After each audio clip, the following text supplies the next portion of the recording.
स्वार्थ प्रेम केलं तर मुक्या प्राण्याला पण आपली भाषा समजते। तर रामकृष्ण हरी मंडळी, जय शिवराय। मी तुमचा लाडका तन्मय। आजच्या नवीन ब्लॉग मध्ये आज रविवार, पेपर संपले म्हणून नुसतं बरुकळत फिरायचं म्हणून निघालो, पण फिरायला अशा ठिकाणी जायचं काही समजेना।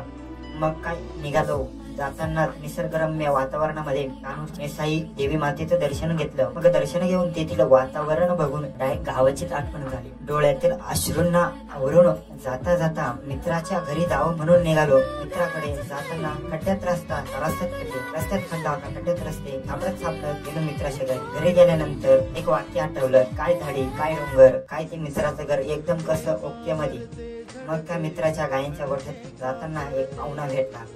लय नखरे वाजवून तेव्हा मनात असं काही वाटलं की मुख्य प्राण्यांना जीव लावला तर ते कधीच धोका देत नाही। गोठ्यात प्रवेश केल्यानंतर गोठ्याचं गायींचं नियोजन, काळजी व गायी थोडी आजारी झाली तरी तिला लगेच डॉक्टर येत असतो, त्यांनी सर्व माहिती दिली। मग अशाच गप्पा रंगता त्याच्याकडे बघून एक मनात कल्पना आली, काय राव, बापाचं कष्ट कमी करण्यासाठी पोराची धडपड बघून मनाला करून तिथून आम्ही प्रस्थान केलं। आळंदीकडे प्रस्थान करताना एक असं काही दिसलं की त्याला काही उपमा द्यावी हेच समजना। कोणाला माहित आहे की हा ट्रॅक्टर आहे की जेसीबी, तर कमेंट मध्ये नक्की सांगा। निसर्गाच्या सानिध्यातून जाताना एक शूट असा काढला, तुम्ही बघा आणि नक्की कमेंट करून सांगा। ब्लॉग आवडल्यास लाईक करा, शेअर करा आणि कमेंट करा, सबस्क्राईब करायला विसरू नका।